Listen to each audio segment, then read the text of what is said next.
Well, hello from a stunning Glencoe.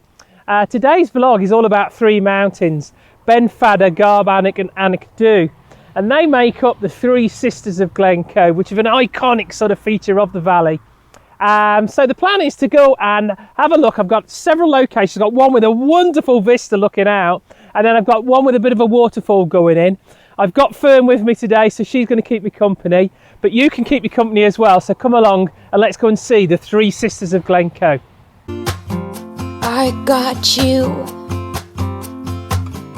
you got me, we are two lucky. Emily, your name spells home since the day you were born. You have always known when I need you the most. Oh ho, oh ho. My best friend God sent my own good fortune. You know you are my double flame whisper, my soulmate sister. You know you are. Before we go up to the study and have a look at that vista looking over the Three Sisters, there is actually another shot of the Three Sisters really close to the road. My car is just here, I can literally flick a stone at it, it's right here. And this shot, probably loads of folks drive by and don't realise how good it is. But there's a little rowan tree that sits out on its own, and underneath it you can just see the Three Sisters, and there's a bit of a flow, a bit of a river underneath as well, so you can slow that down. It's a great shot. The good thing is this time of year, because there's no leaves on the trees, then I don't get all that windiness and all that blowing about, so the rowan tree actually is really sharp. I've got to watch out for overlap. I've got to make sure I don't overlap the tree onto the Three Sisters, but it's a great shot. So I'll go and get it set up now and you can have a look and see if you think it's pretty good. Okay, I think I've got the composition nailed. I really like it. Nice light coming down Ben Fadder here. And what I've got is, I've got this rowan tree just sitting in the sky. Now I've got to make sure there's enough separation between the tree and the overlap of the Three Sisters. I can't have it overlapping. It must have its own space within the photograph. Now the problem is if I come on down, you'll see that all these boulders, they're in the shot, they're in the foreground, and I've done that for foreground interest, just to give me some depth to the photograph and some perspective. But the problem is, with foreground interest, is you've got to make sure that you're focused down on that rocks really close to you. But the problem is with that is intermediate is out of focus and far away goes really out of focus. So what I'm going to have to do here is I'm going to have to focus stack. I'm going to take 3 shots at least, one focusing on the foreground boulders, one intermediate way and one a good long way away. And what we'll do then is later on I'm going to stitch them all together later on. I do have a vlog about focus stacking, so I'll pop that in the top corner there for you to have a look at. Now the problem with focus stacking, when you've got overexposure in the sky, normally I would bracket the sky and then I could stitch them all together, but the problem is this is, I'm going to have to bracket the sky and focus stack as well. I'm going to end up with about 12 photographs just for one image. And I don't know about you, but I'm a bit lazy. I've probably got the attention span of a goldfish when I'm editing photos, which is probably my weak spot. So the thing is what I've actually gone and done is I've gone and actually put on a couple of grad filters, and I've got a couple of grad filters just to sort of get that sky sorted out, and that way then I can just focus stack. I can focus at the boulders, I'm going to focus up here, and then I'm going to focus over here a good way away, and that just means I can only have to focus stack 3 photos. I don't have to edit anymore.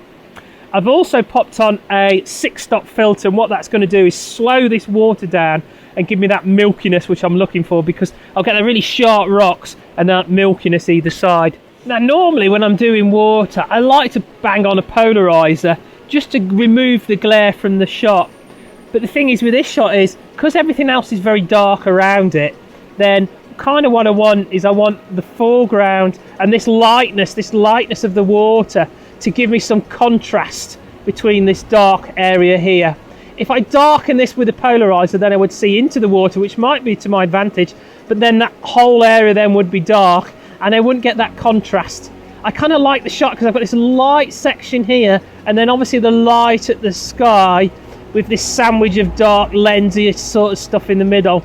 And I really like that. It gives you that nice composition of light, dark light. Okay, the light's good. The wind stopped. I think I've got a great shot here. I'm going to go for it. Let's see how it turns out.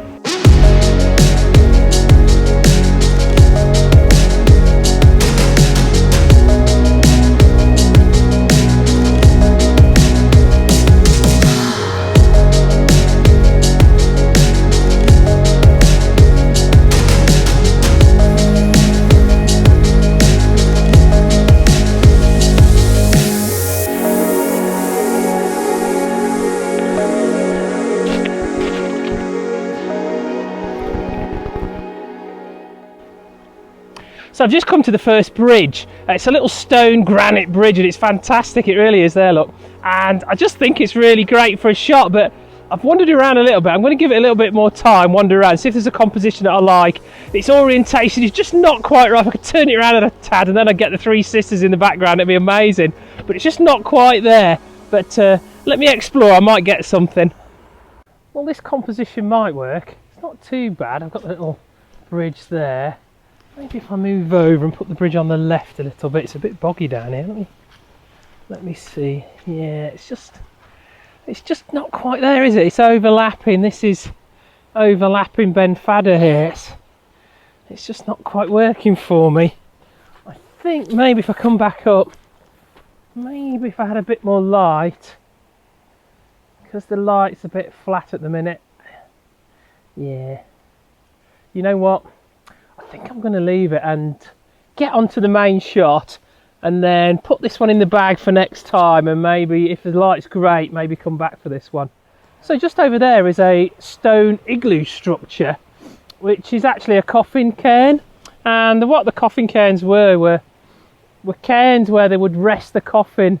And what happened is the local clans around here, there was 3 local clans, and they would take their coffins down to what's called Eileen Munns, which is a burial island in just outside Ballachulish. So this was the last final stopping place before they actually buried the coffin. And originally I think it was just a pile of stones, and that's where they used to sort of rest the coffin upright, because tradition said they had to have the coffin upright, and then they'd have a wee dram and warm themselves up and then make the final push to Loch Leven where they would bury the body. The National Trust actually recreated this, and I think it's a little bit, it's not really a pile of stones anymore, it's a proper igloo. So yeah, it's called the coffin cairn. There we go. It's early November now and the vegetation is still perfect. This bracken, you can see this lovely bracken, and even though you've lost a bit of the green and it's all gone one colour, when that light comes on it, it still goes that lovely golden colour, and there's still a nice bit of colour in the vegetation at the moment. The grasses are going brown pretty much there now, but you've still got them greens of the heathers and the evergreen stuff, so it's really nice right now. The key is to get here and get your autumn shots before we get a frost, because usually what happens is when there's a frost, this bracken then starts decomposing and goes all this horrible dark brown colour. So usually you're all right. It did get a bit frosty a few nights ago, but it weren't too bad actually.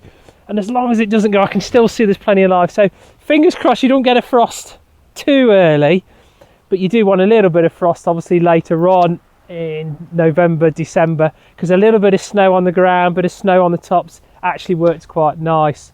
So if you're still trying to do autumn, you can still come up to Glencoe even in November. Because we don't have many trees around, yeah, the leaves have fallen off. It's not the end of the world, because the vegetation is still spectacular with a bit of light on it.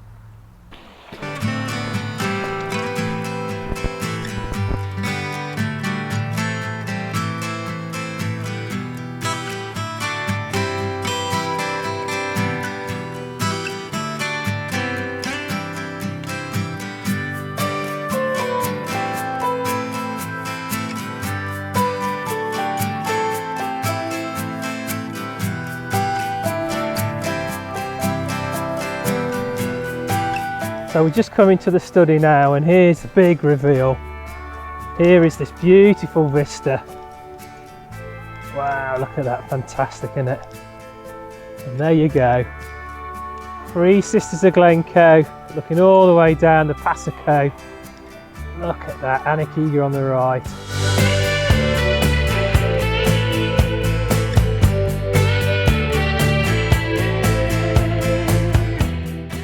So the study is just one of those iconic locations in Glencoe. It's kind of a bucket list, you've got to come and do it.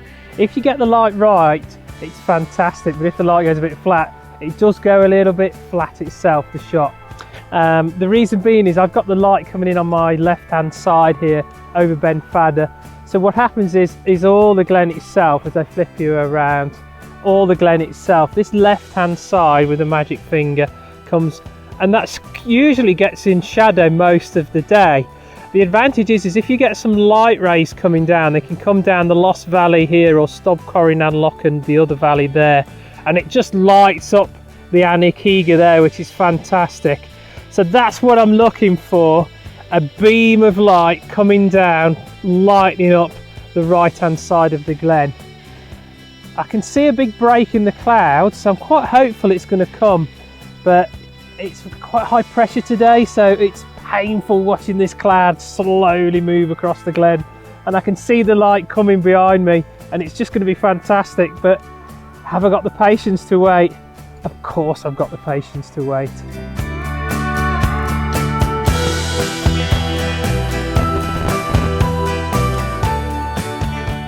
So I'm just a little bit higher up now. I'm going to try and get a bit more elevation. And as you come over this little rocky crag section, you find this cross here. It's called the Rollston Cross. It's after Rollston Claude Moore, who was a guy who worked on the West Coast train line actually. And he died in 2000. He loved the hills, and his family erected this cross here for him. It's become a bit of a popular shot for photographers just because the orientation of it does get you down, looking down the glen. So it's quite nice in terms of sort of a composition, but I'm not a big fan of it myself, but yeah, it's quite a nice story really.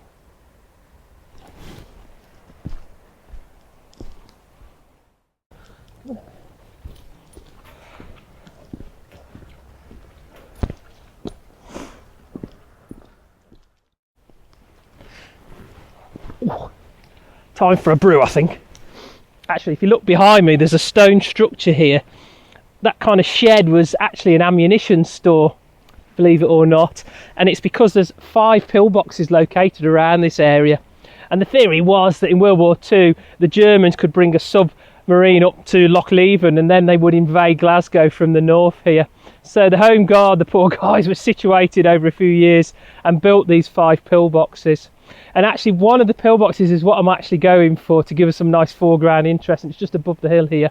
The orientation of it is just right, it's perfect. But yeah, can you imagine the Home Guard stood in here deepest darkest winter? Must have been absolutely freezing. So yeah, good of them.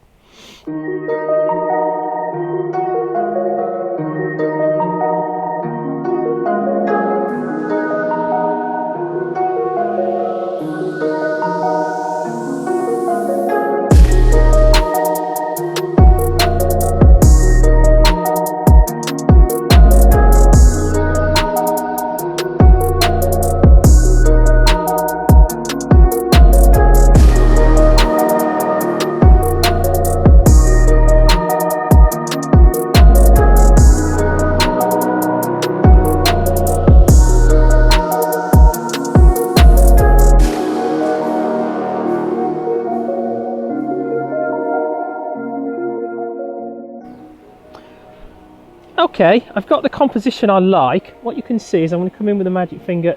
This bit of grass here is showing me. There's the pillbox there, look, see where the edge of the grass is. And then the eye is going to come on down and then lead the eye down to the glen. There's the cottage with the Three Sisters. There's a bit of light here, can you see that bit of light there?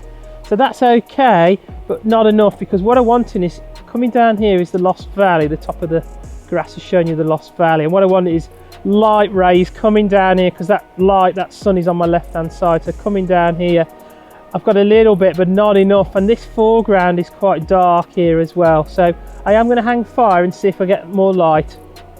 So you can see this light coming here, it's not far from me, and as I come around, so just trying to break through. Come on, you can do it. There's almost rays. I can see a gap in the cloud.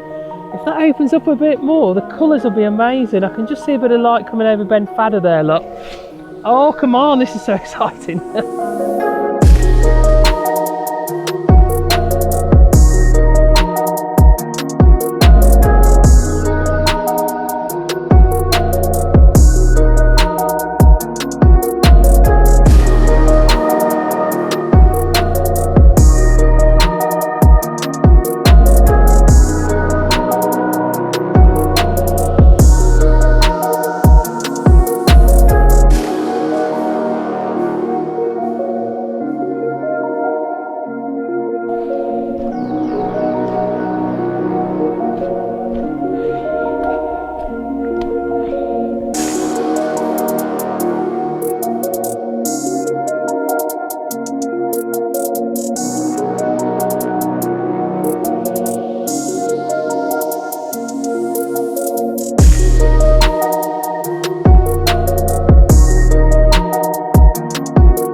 Journey up to the Glen, and if you did too, make sure to hit that thumbs up button and that subscribe button because it really does help me out.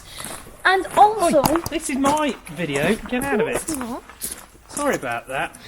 Yeah, comment below if you like which photo you liked, and yeah, hope you enjoyed the video. We'll see you in the next one.